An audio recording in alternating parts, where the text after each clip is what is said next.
Merci beaucoup. maa ngi leen di nuyu yéen ñëpp ku ci ne ci turam ak santam di leen masaw bu baax a baax ndax gis naa coono yi gis naa sacrifice yi gis naa engagement bi doonte nekkuma woon seen wet ku ne ci yéen na jàpp ne ku jege woon xolam la ku jege woon xelam la ndax lu ñu doon dund Sénégal képp koo xamante ne yàlla natoo na la nga bëgg Sénégal toog nga wéet ak sa bopp wéet ak sa boroom ñaan ko mu teggal ñu natu gu toll nii nga wéet am lu la metti lool ndax yéene gu rafet gi nga am ci Sénégal ci lool laa leen di masawoo ak coono gi ndax doxe ngeen ko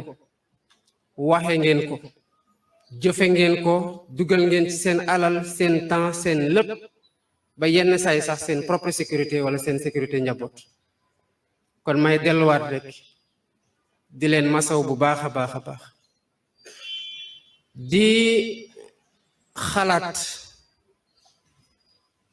muy xalaatu ñeewantal ci ñépp ñi nga xamante ne ñàkk nañu doom ci li jot a xew Sénégal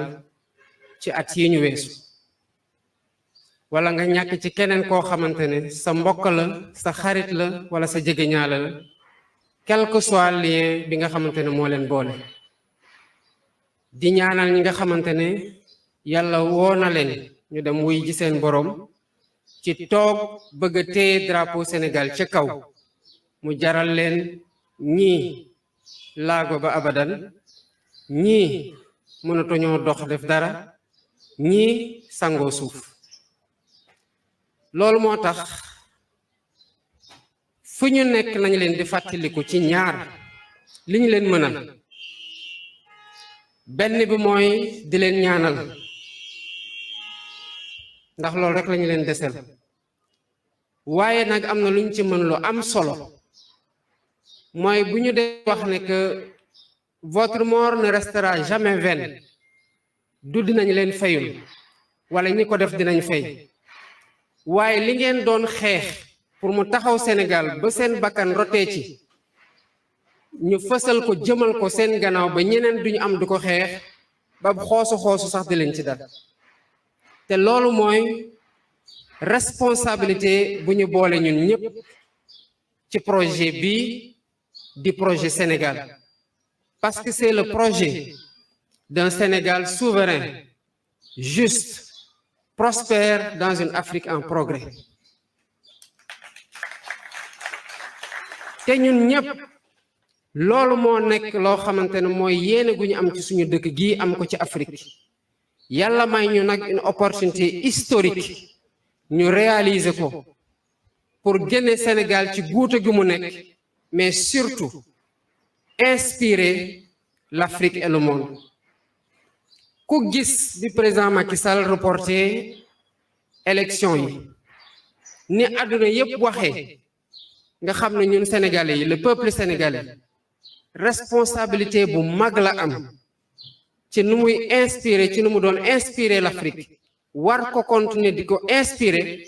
te li taxoon muy inspirer Afrique parce que dafa amoon ay patriotes convaincus yu xaroon seen tànk tubéy am taxawaay boobu te ñooñu jógewuñu fi ba tey mooy ñi ma jàkkaarlool ñii sama kanam tey di leen delloowaat sant bu baax a baax ci soutien bi ci solidarité bi envers tous les détenus et leurs familles yéen ñëpp autant que vous êtes notamment ngeen jéggal ma ñi nekkoon autour des chemins de la libération vous avez été exceptionnels envers les détenus te mën naa ko wax ñeneen ñi ma nekkaloon kaso mën nañu am luñ ci seede tamit xëy na lu raw li ma ci mën a wax waaye njabootu détenu yi tamit mën nañ ci wax lu bare te loolu mooy àndu góor mooy bu tolof amee ku nekk yëg ko te am taxawaay gu war ci kaw ki tolof gi dal nga jàpp ni sa kaw la dal kon santaat leen bu baax a baax ci soutien bi solidarité bi taxawaay bi dans les prisons et auprès des familles des détenus et des victimes. Di masawu candidat yi nga xamantene dem nañu jël sen alal jël seeni moyens jël sen temps dem seeti mobiliser seeni base ak seeni militants injustice bu kenn mënut a nettali tax mënuñoo satisfaire ambition bu ñu amoon dem wax ak sénégalais yi présenter leen seen yéene gu ñu am ci Sénégal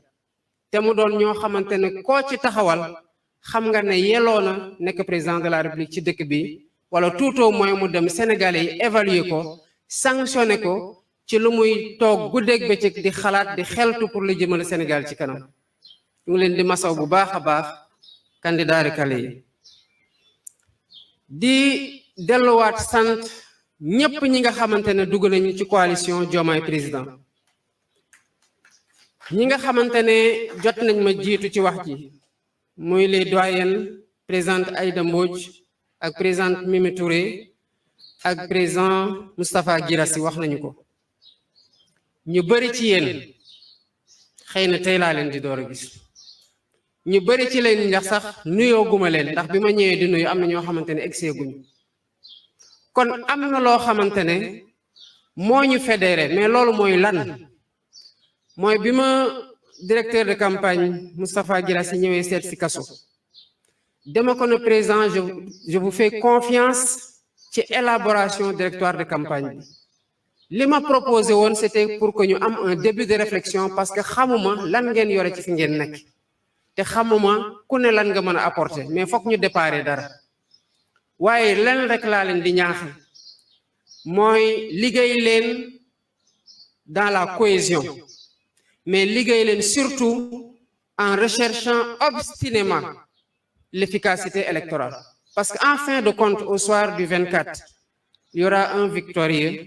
et des vaincus qui n'auront peut-être pas démérité te ñun jóguñu pour bokk ci ñoo xamante ne dañu leen di wax ne vous n'avez pas démérité dañuy dem ci élection bii pour gagner ko parce qu'on n'a pas à mettre ou à livrer les mêmes batailles ñuy livrer et le coup bi nga xamante ne moom dañu coûté récemment ma tegal ko nag wax ko ne quel que soit lu xew élevons-nous toujours au-dessus de nos propres personnes et au-dessus de toutes les contingences et les divergences waaye nu ñu élevé wu nañu Sénégal tiim askanu Sénégal tiim ñu intérêt Sénégal tiim ñu te gëm naa ne avec une conviction forte que loolu mooy li nga xamante ne mooy buum bi ñun ñëpp jàpp ba tax ñu bokk booloo fasante ci lii muy coalition Diomaye président fi mu nekk nag li ci des bariwul waaye un leader mooy koo xamante ne aussi il est appelé à relever des défis à gérer des situations complexes et à faire preuve en toutes circonstances d'une capacité d'adaptation extraordinaire parce que ci loolu mooy le secret de la réussite des grands hommes et vous êtes tous de grands hommes vous êtes toutes de grandes dames yoo xam ne je ne doute pas un instant que nous allons ensemble relever défis yi nga xamante ne ñoo nekk suñu kanam ci jamono gii ñu nekk défis yooyu nag ñaar la ba ñett bi ci jiitu mooy mbir mi demee na noo xamante ne amuñu temps di war pour battre campagne ci afia coobare gi ñu ko namee woon a defee donc on est obligé de nous adapter beneen défi ñëw dolee ko ci mu nekk contrainte muy koor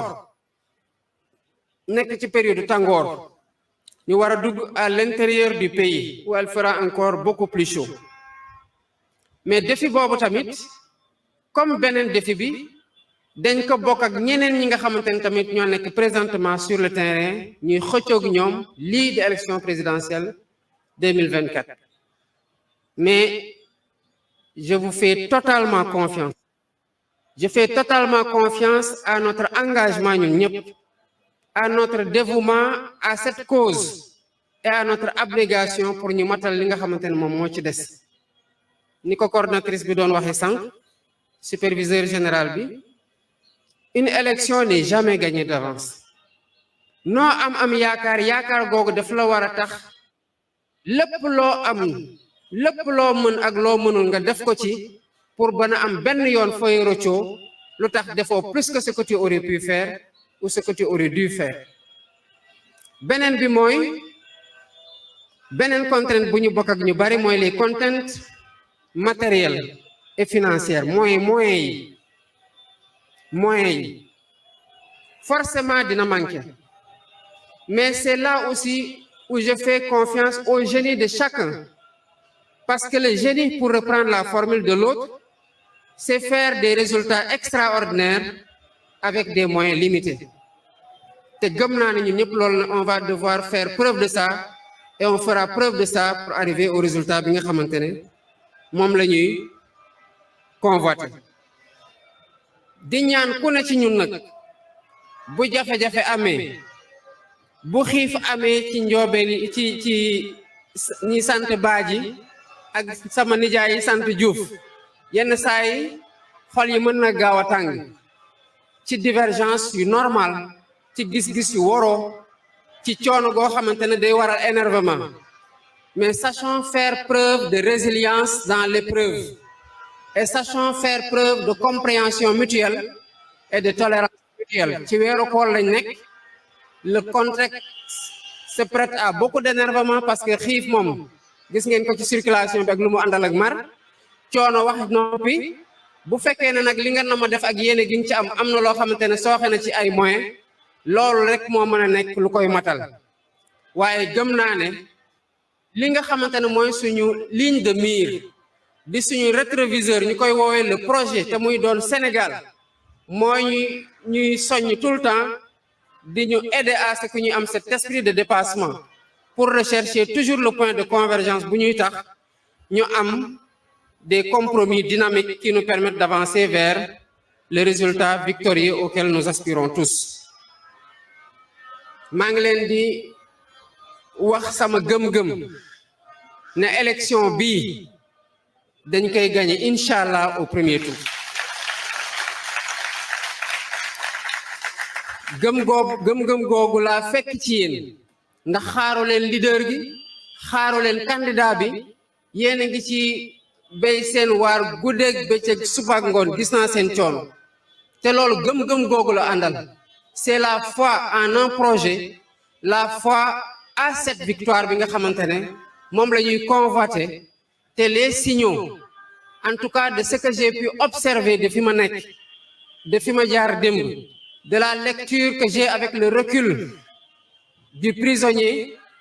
man gëm naa ne que les signaux sont au vert pour une victoire éclatante dès le soir du 24 mars inchallah 2024 ma bëggoon nag ñaaxaat leader yépp sur la nécessité et l'importance de descendre à la base ku ci nekk am nga mbooloo bu nekk sa gannaaw mbooloo boobu ku ci nekk am na koo xamante ne ñaar ak ñett yoo ci mën a waxal waaye fokk ñu dem waxi ji ñoom parce que dafa am ñu bokkal terrain bi y a beaucoup d'attaques c'est normal y a eu beaucoup de diabolisation y a eu beaucoup de désinformation ça a forcément pu avoir son effet même si li ñuy gis sur le terrain nous enthousiasme tous et peut nous faire croire que amul impact ci ñenn ñi mais ñi ci des ñi nga xamante ne ils peuvent être hésitants ils peuvent encore douter ils ont été apeurés ils peuvent l'être nañu fexe ba buntu sénégalais gu nekk ñu fëgg fa loxo sénégalais gu ne ñu téye ko nopp sénégalais gu ne ñu toqal ci message buy tax mu xam lan moo ñu tax a jóg lan moo tax ñu booloo lan moo tax xaaruñu kenn ci lenn ba toog coalition bi nga xamante ne dans l'histoire du Sénégal gëm naa ne mosul am une coalition d'un parti d'opposition buy dem élection am lii ñu am tey kon ñu sante ko yàlla bu baax a baax a baax ma bëggoon nag engager donc les leaders ñu wàcc à la base temps bi xat na il nous faut nous adapter maa ngi ko doon wax sànq convoi yi gudd yi trop pendant que les leaders peuvent être dans les bases de def le travail fekkante ci faak ñi nga xamante ne ils sont en train de faire un formidable travail à la base foofu dem fekk ji ñooñu gan leen dooleel dimbale leen waxtaan ak suñu ñoon moo ëpp solo un convoi qui est absolument long, qui est difficilement manageable, qui peut engager des coûts c'est pas forcément des coûts d'opportunité par rapport à l'efficience électorale bi nga xamantene mom lañuy recherche. Et je suis rassuré parce que des comptes rendus de vos réunions et de la stratégie globale m'ont été faits et ils allaient dans ce sens-là. Dama koy def rek diko fatali sama bop diko fatali wat ñeneen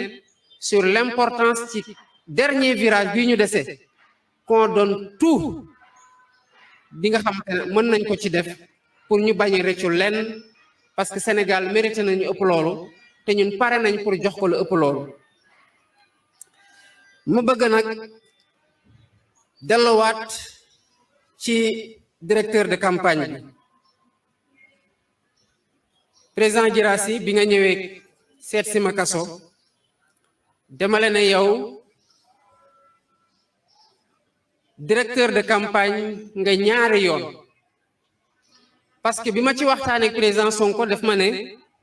suma nekkon candidat Guirassy moy doon sama directeur de campagne mu ne ma waaye imposé wu ma la ko ma ne ko ci ñi ma doon xalaat ci ay directeur de campagne ñu bari mën nañ ko mais Guirassy tamit pratiqué naa ko un temps soit peu au sein de Yewwi Askan Wi et au sein du conseil de médiation et d'arbitrage te ku ci ne am na loo xamante ne évaluer la ci suivant mes critères te nekk na ku ma naw ci conciliation ci vision ci pondération pour mën a boole ñëpp njaboote ñëpp pour que coalition bi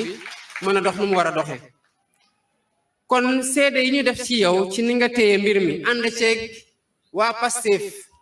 parce que c'est la formation sook ngeen mën a liggéey ba dalal ñeneen ñi ba ñu mën a gis seen bopp ci coalition ba ñu toll fii loolu dara bettu ma ci dem la ci jaajëfal bu baax a baax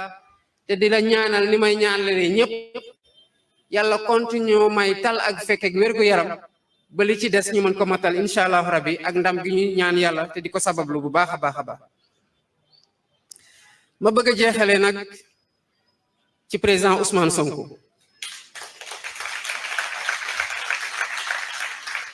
mënuma woon bañ a jeexale ci moom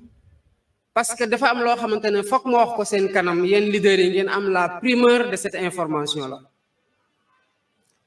président Sonko parti politique boolewuñu président Sonko dama ko fekk mu nekk sama aîné à la direction générale des impôts et des domaines du moom rek a fa sant Sonko du moom rek a sant Sonko Sénégal mais nit bu demee ba ca biir koñ biir dëkk biir réew boo waxee sant bi nga xamante ne bokk na ko ñu bari ñu xalaat kenn kooku am na lu ko waral dama fekk sant Sonko doon tuuru Ousmane Sonko à la direction générale des impôts et des domaines ndax jaloor yi mu def ci xeex avec le syndicat autonome des agents des impôts et domaines mu doon koo xamante ne daf ñu inspiré comme ñi nga xamante ne ku bëgg a baax bëgg a jubal bëgg a doxal ci ay principe lal sa avancement ak sa carrière ci mérite compétence ak probité mënoon nga téye ci Ousmane Sonko mu doon koo xamante ne moo la womat et cette occasion là bi ma duggee biir impôt et domaine je l'ai pas raté parce que loolu moo nekkoon sama aspiration mooy compétence intégrité ak sérieux ci li may def bi ñu dawalee tuuti ma gis lu mu def au sein du syndicat autonome des agents des impôts et domaines ak vertu bu mu gérer les acquis syndicaux njaaxaanaay gum ci tëddee ci bu mu jotee ñu seddali ko ma ne kii warul dem lii bañ a am relève ma dem engagé wu avec le collègue vice-président du parti Birame Souleye Diop au sein du syndicat autonome des agents des impôts et domaines ak Waly Diouf Bodian mi nga xamante ne moo nekkoon suñu secrétaire général qui est le chargé de la sécurité du parti ñu aw Ousmane Sonko ci liggéey boobu bu ñu amee des aptitudes yoo xamante ne tàggat nañu ci ba gën koo liggéey laata ñuy dugg ci politique syndicalisme boobu la te ñuy jaar ci syndicalisme dugg ci politique xam nañ comment le syndicalisme prépare quelqu'un dans le champ politique kon loolu Ousmane Sonko lu bare li ngeen di gis ci man foofu la commencé continuer ci biir Pastef ba Diomaye mi toog ci yéen ci tey bare na loo xamante ne sur le plan de la personnalité parce que ku nekk ak sa caractère ak sa tempérament am na lu ñu wuute mais sur les principes cardinaux lu bëri jëlee naa ko ci Ousmane Sonko lu bëri jàngee naa ko ci Ousmane Sonko lu bëri Ousmane Sonko moo ma ci tàggat mu doon koo xamante ne balaa nga koy mën a natt ci dimension situation bu ñu nekk nii taxaw nga wéet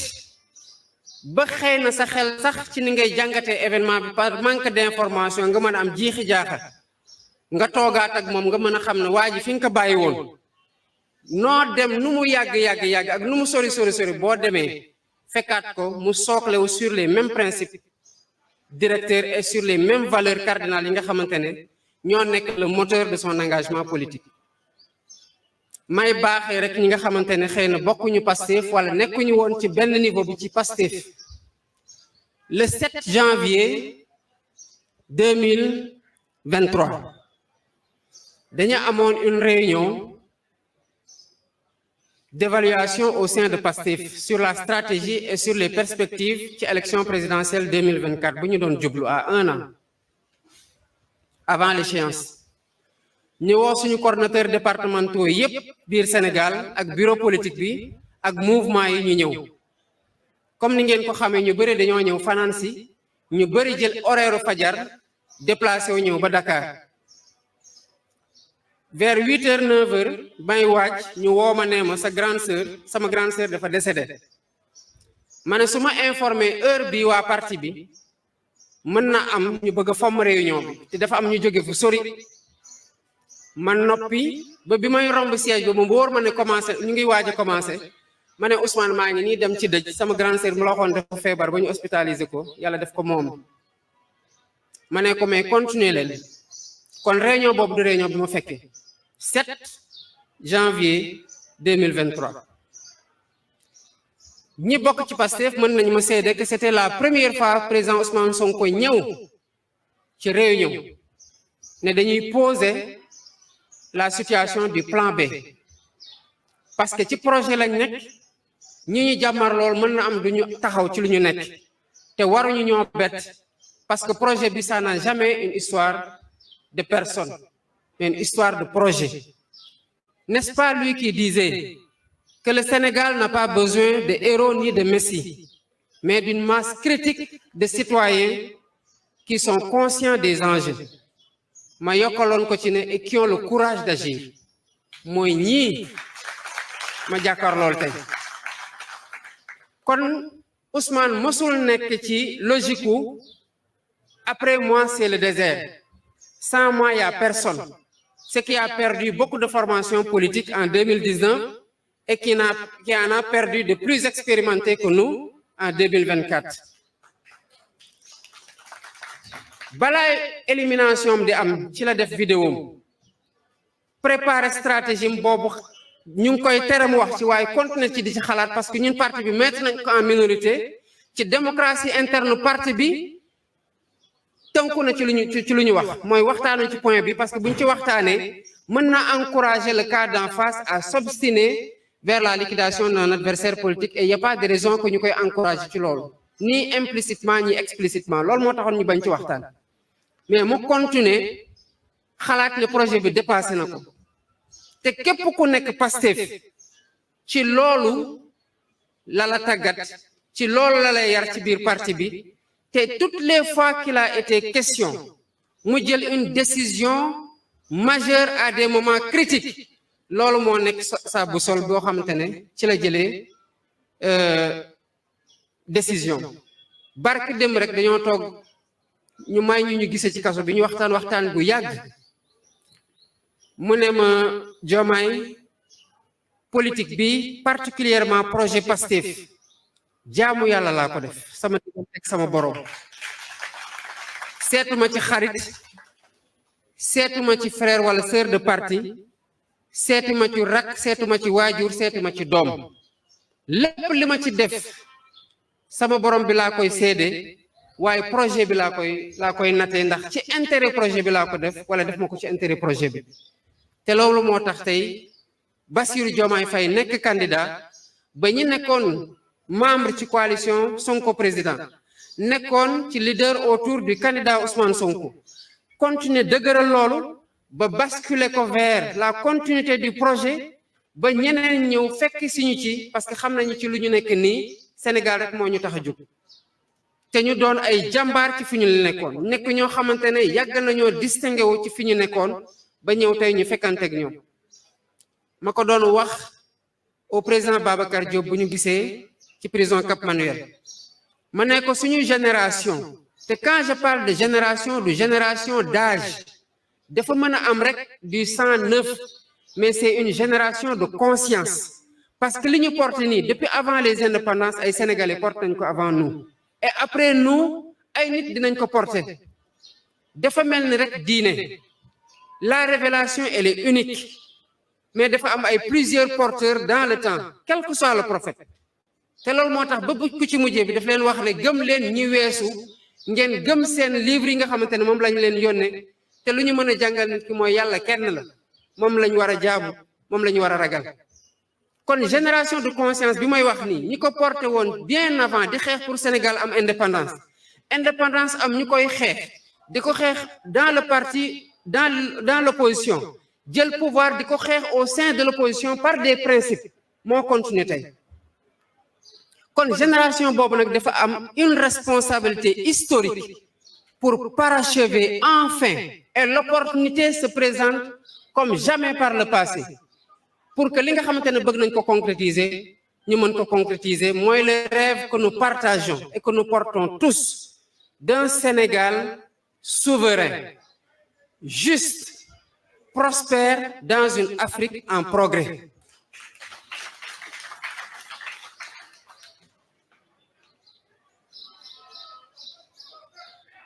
loolu nag ku wax projet wax li nga xamante ne pour cof tuuti rek ñëpp dañ cee dépoté que li taxoon Sénégal di waaju dugg ci guuta présidente Mimi Touré mu ngi ko doon rappeler pour la première fois tuuti duñu organiser élection Sénégal tous les acquis démocratiques ni ngay vigilant wee di xeex pour les acquérir de haute lutte boo xeexewul noonu am la même vigilance mën nga ko perdre à tout moment nu mu doon waxee sànq une élection présidentielle comme une autre élection n'est jamais gagnée d'avance un acquis démocratique n'est jamais définitif yàgg nañ ci fal des gens de façon démocratique ñuy dem ñëw imposer dictature ba mel ni dëkk boobu dictature rek la mos a xam kon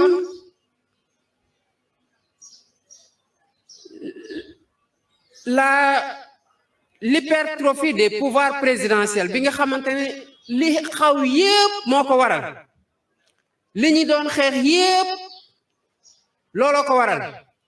loolu moo waral coow li ngeen dégg temps yi ñuy naan bon mu ngi def poste vice-président pour président Ousmane Sonko mais yéen ñëpp ñu lire projet bi xam ngeen ne que il est dit que dañ koy élire en tandem mais la coalition président Diomaye président est-ce que dafa porter un tandem kon loolu ça ne peut se passer que pour la prochaine élection kan mooy xam luy am kenn mais c'est pour wane ne que boo paree pour rééquilibrer les pouvoirs judiciaires exécutifs ak législatifs mais surtout rééquilibrer les pouvoirs au sein de l'exécutif war nga pare pour que des pouvoirs migrent de la station présidentielle dem vers la station primatoriale mais balaa nga ciy gën a nekk à l'aise nga jox ko un dépositaire de la légitimité électorale au même titre que le président les gens te diront waaw mais bu blocage amee mais pourquoi blocage am war a am bu ñu doon wax la dualité au sommet entre Wade ak Idrissa Seck est-ce qu'il y avait un poste de vice-président avec une légitimité électorale non li ñu dégg temps yi ñuy rappeler ay nit ñu naan candidat am la du candidat am ak leneen lu ñu am jotade bi est-ce que dafa fekk vice-président am non mais c'est pour vous dire et pour finir que Diomaye président je puis vous assurer que j'irai à fond dans la réforme, dans les réformes institutionnelles. Loolu moom mën ngeen ma ci wóolu bu baax a baax parce que autant j'ai pas été un fonctionnaire bu nekk dans l'accumulation et dans le carriérisme, autant man, vu les circonstances même de ma candidature ak ni yàlla doxalee lépp ñëpp di ko dox fekk ñun ñu ngi ma téye xañ ma dem waxi jig nit ñi xañ ma dem seeti ji nit ñi xañ ma dem def lenn buñ ma élire ci conditions yi man war naa xam ne que du brimer du oppressé du noot moo mën a tax yow nga toog au pouvoir bay wax dafa am quelque chose qu'on doit ce pays là c'est continuer à faire du Sénégal un pays qui inspire en Afrique kon maa ngi jégalu ci wax ji gudd gi di leen sant bu baax a baax di leen gërëm di leen jaajëfalaat bu baax a baax salaamaaleykum wa rahmatullah. Merci beaucoup. Merci beaucoup.